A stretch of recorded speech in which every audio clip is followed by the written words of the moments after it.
뉴스파이팅 배승희입니다. 2부는 정치적 원의 시점으로 시작하는데요. 지금은 청취율 조사 기간이죠.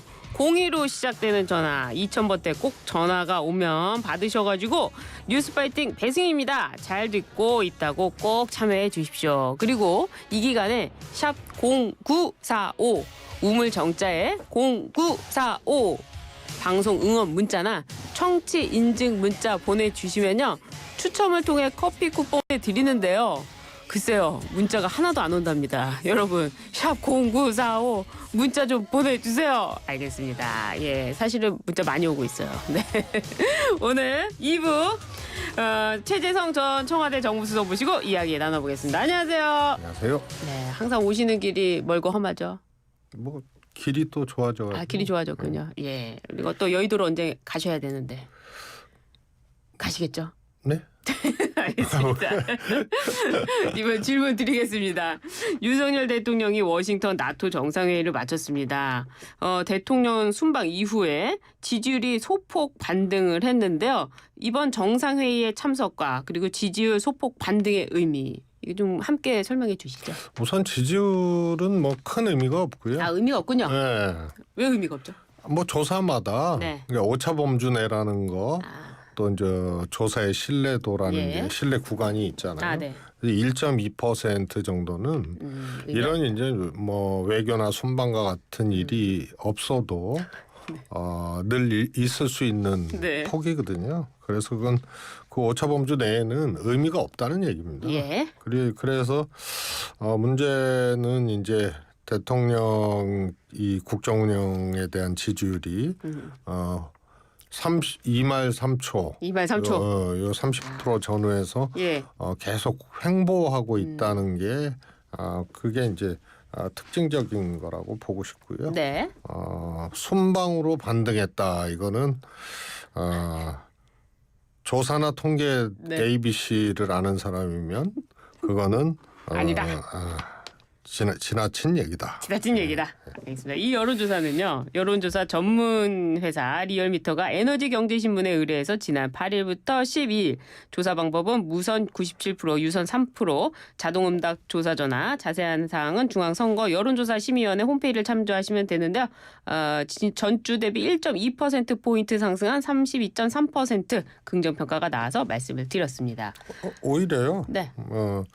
제가 보기에는 지금 총선 이후로 횡보하고 있거든요. 네. 이 지지율이 오르지도 않고 네. 내리지도 않고 그래서 요 2말 3초 이건 사실 제가 총선 전에 예.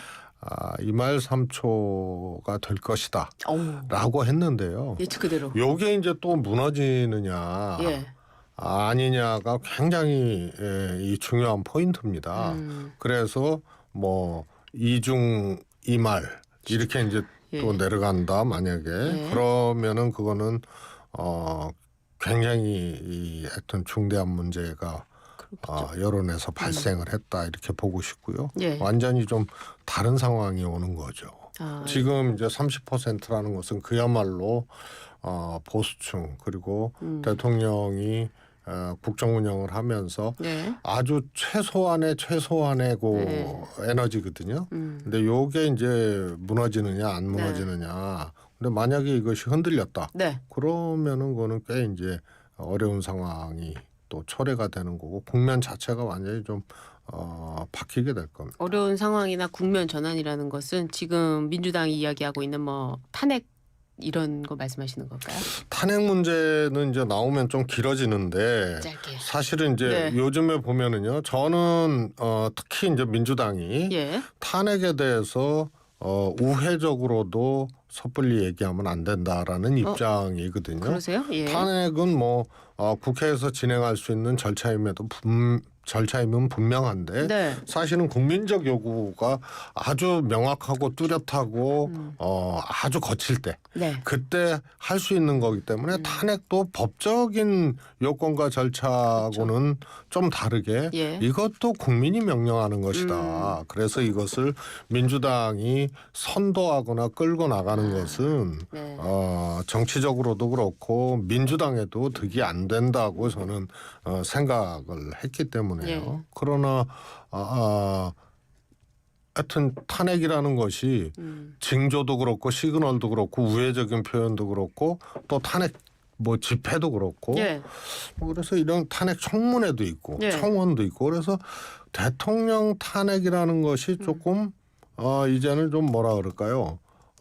익숙해지는 그러니까요. 이런 또 효과가 또 생각지도 않게 또 있어요. 예. 그러면 이후에 국정운영 과정에서 대통령 지지율이 더 떨어졌다. 네. 그다음에 법률적 요건이 발생할 탄핵의 법률적 요건이 발생할 정도의 계기나 예. 그런 사안들이 포착이 되고 제기가 됐다. 그러면은 이거는 좀 다른 상황이 올 수도 있다. 이런 것을 조금 요즘에 좀 생각을 하거든요. 그럼 지지율이 20%대로 내려갔을 때 어려워진다는 말씀은 구체적으로 좀 설명을 해주신다면. 우선 이제 국정운영의 기본 동력이 이제 무너지는 거거든요. 예. 최소한의 동력이. 예. 그 다음에 이제 대내외적인 이제 정치 환경들이 이제 변하게 돼요. 어떻게 특히 변하죠? 예. 첫 번째로 이제 국민의힘 이제 전당대회가 지금 치러지고 그렇죠. 있잖아요. 예. 당 대표가 선출이 됐는데 이번 전당대회는 이 4명의 후보가 예. 경쟁을 하고 있지만 누가 봐도 네. 그것을 관통하고 있는 것은 대통령이에요. 그래서 예. 국민의힘 전당대회를 관통하고 있는 키워드는 네. 대통령이거든요. 한동훈이냐 반환이냐 이게 아니고요. 대통령이냐 한동훈이냐. 이 전당대회가. 그렇습니다. 그걸 예. 관통하고 있기 때문에 만약에 결과가 한동훈 당선으로 이어진다. 그렇다면. 예, 뭐 네.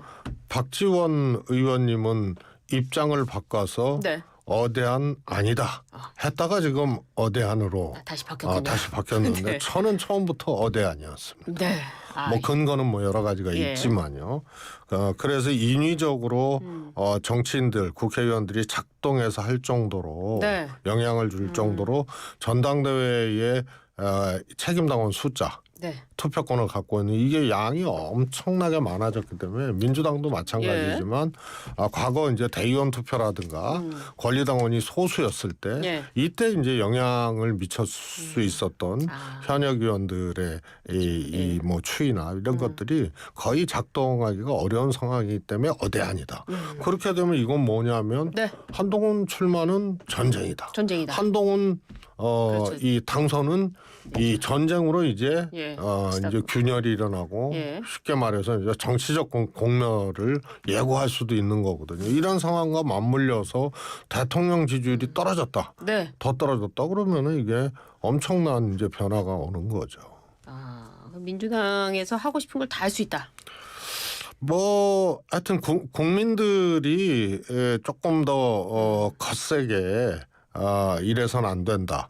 대통령이 변해야 되는데 변하지 않는다. 네. 그런데 상황들이 국민들의 그런 요구를 더 가속시키는 상황들이 발생이 됐다. 이러면 이제 굉장히 곤란해지는 거고요. 또 하나는 사실은 여당은요. 네. 대통령실과 국민의힘이라는 여당, 네. 당대표실. 네. 이 당사와 대통령실은요 완전히 온도도 다르고 환경도 달라요. 그래서 작은 정책 차이 하나, 네. 작은 의견 차이 하나가 수시로 발생하는 거예요. 그러면서 사실은 같은 집권 세력이고 그렇죠. 같은 여건이지만 이 대통령실과 하여튼 당사는 완전히 다르거든요. 그래서 오해도 일어날 수도 있고 예. 충돌도 일어날 수도 있는데 한동훈 당대표와 윤석열 대통령인데 대통령실과 당사가 네. 환경과 처지와 이 생각하는 기준도 달라져요. 달라져요. 네, 그래서 이게 수시로 제가 보기에는 꼭 뭐 탄핵 이런 게 아니더라도 또 최상병 뭐 예. 특검 이런 게 아니더라도 여러 가지 이제 민심을 받아 안고 이 표를 먹고 살고 예. 민심을 먹고 살아야 되는 정당에 입장하고 또 행정의 컨트롤 타워, 국정운영의 컨트롤 타워에서 이 대통령실의 생각하고 완전히 다르는데 이게 충돌적 상황으로 간다. 이게 수시로 일어난다.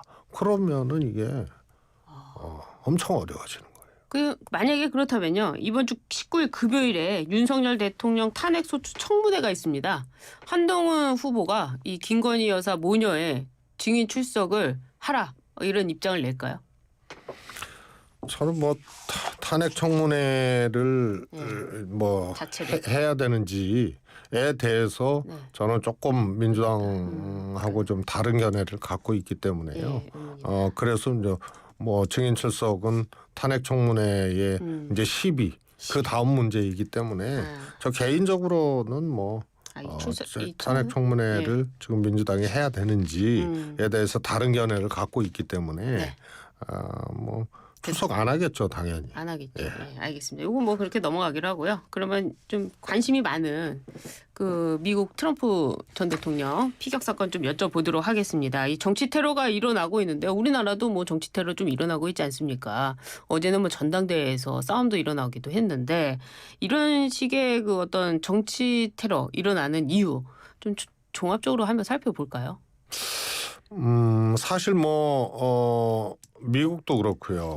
뭐 유럽도 그렇고요. 또 대한민국도 조금 뭐라 그럴까요? 진영이 굉장히 이 극단화되고 더 거세지고 이런 과정에서 이제 테러들이 이제 뭐 우리나라도 이재명 대표 테러가 있었고요.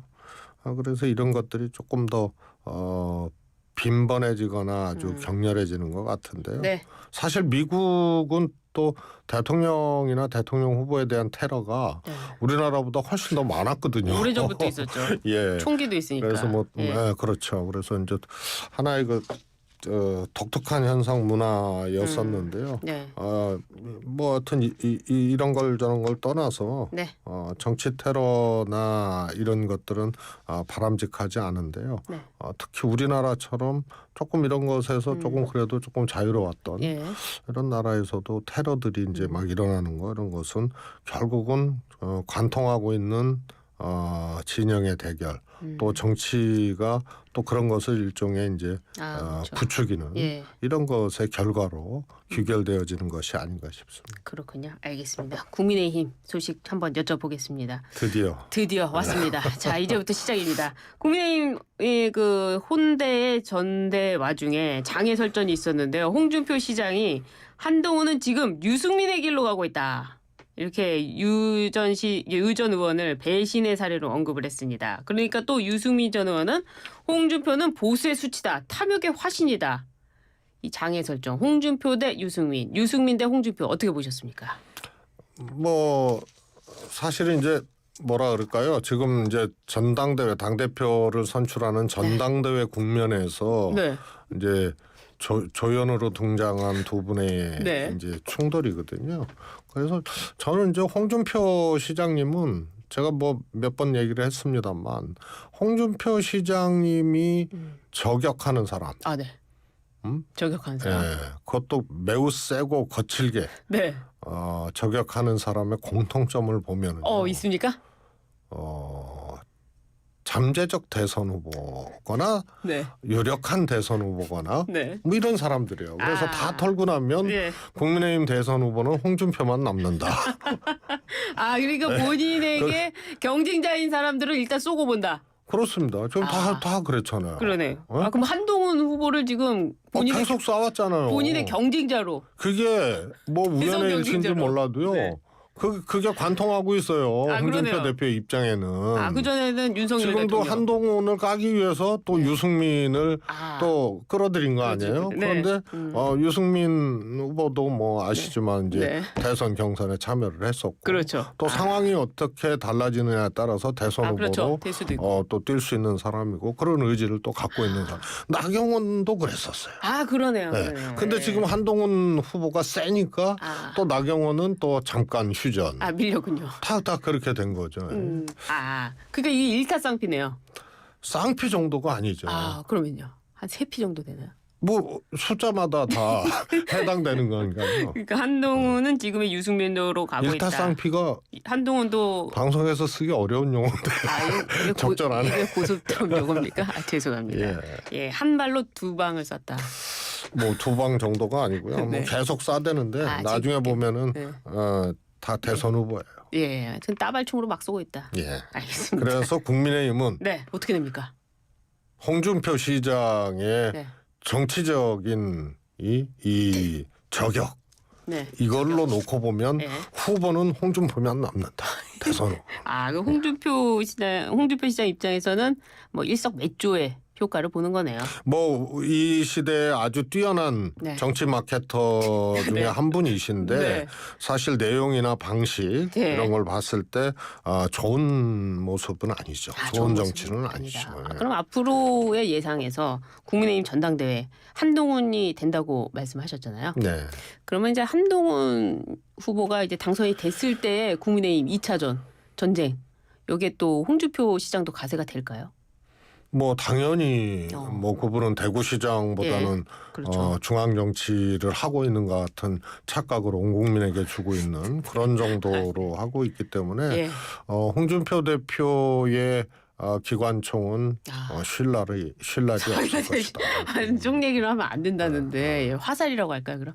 이 화살은 신랄이 없을 것이다. 예. 그러니까 대구시정보다는 이제 그 중앙당의 모습을 많이 드러낼 것이다. 아무튼 그 참전하지 않으면은 안 되는 분이에요. 그러면은 이 국민의힘 전당대회 이후에 한동훈 후보가 된다고 한다면 대통령과도 각을 세우고 홍준표 시장은 한동훈을 저격하고 이거 완전 이런 거잖아요. 난리 나는 거 아닙니까? 그리고 이제 지난번 비대위원장 했을 때도 윤한 갈등이 있었잖아요. 예. 그런데 사실 그때도 이철규 비례대표를 둘러싸고 이철규 전 사무총장과 한동훈 비대위원장이 공개적으로 갈등을 하고 그렇죠. 막 이랬었잖아요. 네. 그런데 당대표가 됐는데 이 대통령하고의 정치적 관계 검사 동업은 성공했지만 정치 동업은 1차전부터 막 실패했던 이런 게 이제 더 안 좋게 이렇게 연결이 돼서 나타나게 되면은요. 아까도 말씀드렸지만 의외의 상황들이 많이 발생을 해요. 그래서 바깥의 경쟁자, 바깥의 경쟁당보다 안에서 싫고 대결적 관계에 있고 갈등적 관계에 있으면은요, 그건 더 밉거든요. 그렇죠. 그런데 권력을 갖고 있잖아요. 예. 그리고 집권당 대표고 대통령이잖아요. 그리고 전당대회 치르면서 구체적으로 한동훈 위원장의 반대편의 다른 후보를 친윤해서 이제 지원을 하고 같이 뛰잖아요. 네. 뭐 출마 때부터 그렇죠. 원희룡 후보 같은 경우에는 친윤 작동설이 있잖아요. 누가 봐도 그렇게 보여지고 그러면은 이것이요 선거 한번 치르고 나면 요 앙금이 그대로 남은 상태에서 그렇죠. 근데 더 근본적으로는 대통령과 한동훈 만약에 대표가 되면 대표와의 갈등이 이제 더 깊어진 거거든요. 그리고 현안이라든가 정치적 사안들이 수시로 발생하는데 대통령실과 당사는 온도도 다르고 환경도 다르고 정말 다른 사람들 같을 정도로 판단의 기준이나 생각의 내용들이 달라요. 그럼 이런 것들이 지금 나온 최상병 탄핵 문제나 이런 것뿐만이 아니고 여러 측면에서 충돌할 수 있다. 결선 투표의 가능성은 전혀 없습니까? 그거는 모르겠어요. 근데 현재로서는 결선 투표가 없을 가능성이 크죠. 나경원 후보와 원희룡 후보가 단일화를 한다. 이랬을 경우에는 결선 투표 예를 들어 뭐 한동훈 후보가 49%만 얻으면 결선 투표 가는 거 아닙니까? 근데 단일화를 해도 안 된다. 제가 보기에는 이런 거예요. 예전에 대의원 투표 있었잖아요. 그다음에 선거인단 규모가 작아. 이러면은 뭐 단일화를 하거나 결선 투표를 하거나 이러면 효과가 있는데요. 지금 뭐 전혀 없다. 제가 보기에는 뭐 80만 명이 넘는 사람 중에서 뭐 투표율을 예를 들어서 뭐 절반 정도로 잡는다. 그러면은 몇십만에 30-40만의 유권자가 투표를 하게 되는데 이게 예를 들어서 단일화한다고 이제 뭐 3등표가 100% 2등한테 가냐. 그거는 제가 보기에는 불가능한 추산이기 때문에 어렵다고 봅니다. 어렵다고 보신다. 사실은 지금 이제 민주당 얘기가 굉장히 많이 청취자분들이 궁금해하시는데 저희가 시간이 다 됐습니다. 오늘 어떻게 질문 마음에 드셨습니까? 아주 기분 좋으시군요. 아주 기분 좋으시군요. 민주당 얘기는 하나도 못했습니다. 아이고. 다음 주에 나와서 꼭 민주당 얘기 해주시길 부탁드립니다. 알겠습니다. 오늘도 나와주셔서 감사드리고요. 지금까지 최재성 전 청와대 정무수석과 함께했습니다. 감사합니다. 감사합니다.